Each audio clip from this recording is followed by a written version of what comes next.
예, 안녕하세요. 오늘은 한국 정치에서 가장 중요하면서도 가장 많은 사람들이 놓치는 것에 대해서 얘기를 좀 하고 싶습니다. 세상에 부조리는 무지하게 많습니다. 정치의 부조리도 무지하게 많습니다. 정치는 원래 문제를 해결하는 것이기 때문에 세상에 문제가 많으면은 그리고 해결이 안 되면 당연히 어떤 정치가 무능하다라고 얘기를 갖다가 할 수가 있습니다. 그 다음에 정치는 기본적으로 권력을 가지고 어떤 강제를 하는 거지 않습니까? 그렇기 때문에 오만, 독선, 그 다음 독선은 불통하고 또 친구지 않습니까?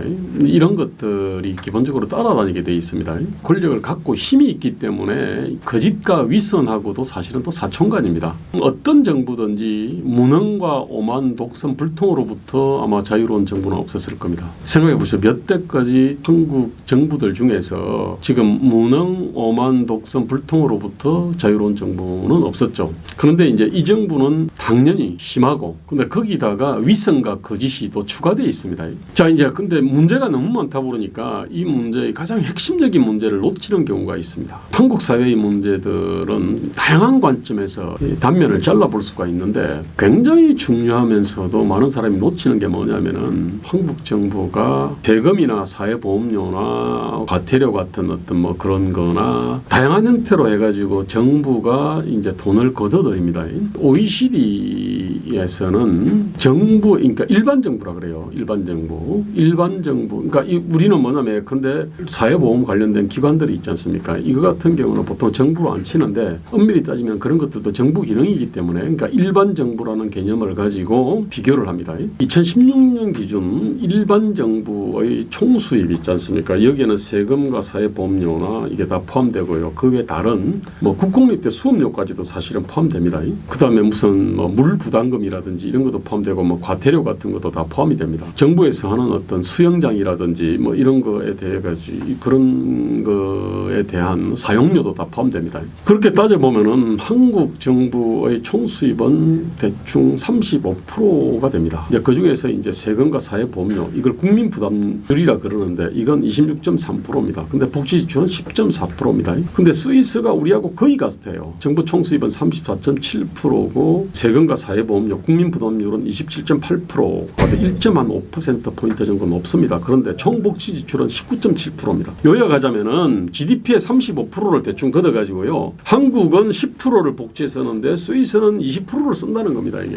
그런데 문제는 이게 대부분의 선진국들은 사실은 비슷합니다. 일본 같은 경우가 36% 우리보다 1%포인트 정도 정부 총수입이 많습니다. 그 다음에 국민 부담률은 30.7%니까 한 4%포인트가 높은데 복지 지출은 23.1%입니다. 이게. 미국은 정부 총수입은 33%밖에 안 됩니다. 국민 부담률은 한국하고 거의 같습니다. 26%. 근데 복지 지출은 19.3%. 자, 영국은 정부 총수입이 38.4%인데 총복지 지출은 21.5%입니다. 도대체 말입니다. 이렇게 적지 않은 세금과 사회보험료와 무슨 이러저런 부담금과 과태료와 뭐 이러저런 정부가 이제 돈을 갖다 걷는데 왜 복지 지출은 스위스의 절반밖에 안 되냐? 일본보다 훨씬 못하나? 일본의 한 45%밖에 안 되는 겁니다. 이게 도대체 이게 왜 이러냐 이겁니다. 저는 이 부분에 한국 사회의 핵심적인 어떤 모순 부조리가 있습니다. 그거는 기본적으로 이 세금들을 빨아먹는 데가 너무나 많습니다. 그런데 지금 가덕도 신공항이 있지 않습니까? 쓸모없는 공항입니다. 이미 그 전에 고추 말리는 공항들 무지하게 많습니다. 그 다음에 무슨 코로나 현금 살포 이런 거 지금 막 하고 있죠. 그죠? 이런 돈에다가 그 다음에 지금이 사실은 공무원의 어떤 천국처럼 돼 있잖아요. 이게 공무원의 어떤 임금과 연금과 복리후생 뭐 이런 것들이 아마 세계에서 가장 좋을 겁니다. 소득 수준을 갖다가 감안하면은 이런 식으로 세금을 갖다가 엉뚱한 데다가 이렇게 쓰는데 빨아먹는 세금 빨아먹고 그 다음에 헛돈질 하는 데가 너무나 많기 때문에 그렇습니다. 이 구조를 갖다 보지 못하고 사람들은 뭐냐면 복지 정세 없는 복지는 허구다 그러면서 세금도 걷어야 된다 그럽니다. 그래가지고 그거를 갖다가 무슨 기본소득을 갖다가 주자 이딴 소리를 갖다 합니다. 지금 대한민국은 기본소득 이전에 기존에 걷어들이는 세금과 사회보험료를 갖다가 지출 구조조정을 갖다가 해가지고 저 혈세팔대들을 잘라버리고요. 흥청만든 헛돈질하는 거를 없애고 그다음에 공무원의 어떤 그 처우 있잖아요. 거의 귀족 수준에 올라와 있는 공무원의 처우들을 갖다가 선진국 수준으로 즉 합리적 수준으로 조정을 한다 그러면은 우리가 지금 복지를 스위스처럼 거의 더블을 갖다가 할 수 있습니다. 일본은 더블에다가 좀 더 할 수 있어요. 미국, 영국, 독일 다 마찬가지입니다. 이게 지금 요 구조를 갖다가 얘기하는 그 정치인들이 없습니다. 대권 후보든 서울시장 후보든 이런 사람 없습니다. 자, 이런 데 대해서 문제의식이 없다 보니까 보십시오. 2018년에 그때 경제 성장률이 3%고 그 뒤로 2%로 그 다음에 2020년에는 마이너스 1.몇 %로 떨어졌고 2021년에 올해는 낙관적 전망이 2% 정도 됩니다. 그런데 예산 증가율은요 2018년에 7%였고요. 이게 경제 성장률의 2.5배 정도 됩니다. 그 다음에 2019년에는 10%가량 됐습니다. 경제 성장률의 5배입니다. 그 다음에 작년에는 역시 한 또 예산 증가율이 10%였습니다. 이번에도 9% 정도 됩니다. 아니 이렇게 돈을 갖다가 많이 걷어가가지고 그걸 갖다가 코로나로 인해서 영업 제한 뭐 금지 업종이나 코로나로 인해 가지고 피해 입은 사람들한테 보상을 하거나 다른 형태로 어쨌든 충격을 완충해 준다 그러면은 뭐 세금 못 낼 거 아니잖아요 이게.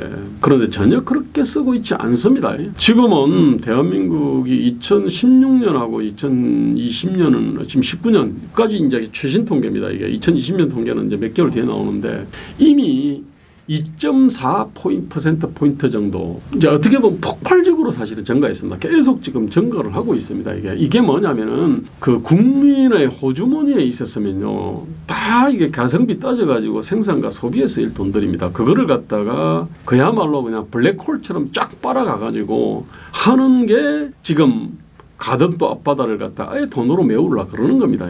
뭐 국민 사기 진작하고 국민 이로한다 그래가지고 또 무차별적으로 또 이렇게 현금을 갖다 살포하려고 그러는 겁니다. 이런 식으로 돈을 마치 정말 난로에다가 집어던져서 난방하는 어떤 그 수준인 겁니다. 이게 돈다발을 난로에 던져도 따뜻해지긴 합니다.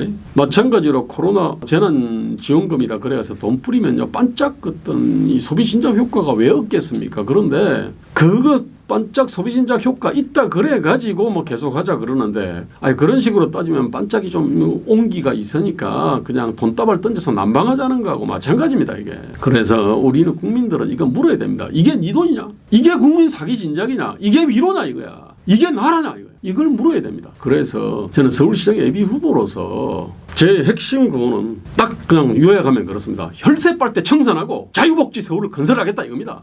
그걸 하기 위해서는 운동권 건달정치 청산해야 되고 이중대 배신정치 청산해야 되고 공무원 천국을 청산해야 됩니다. 그래야 혈세 빨대 청산할 수 있고 자유복지 서울을 건설할 수 있다. 저는 이렇게 주장하는 겁니다. 오늘 여기까지 하겠습니다.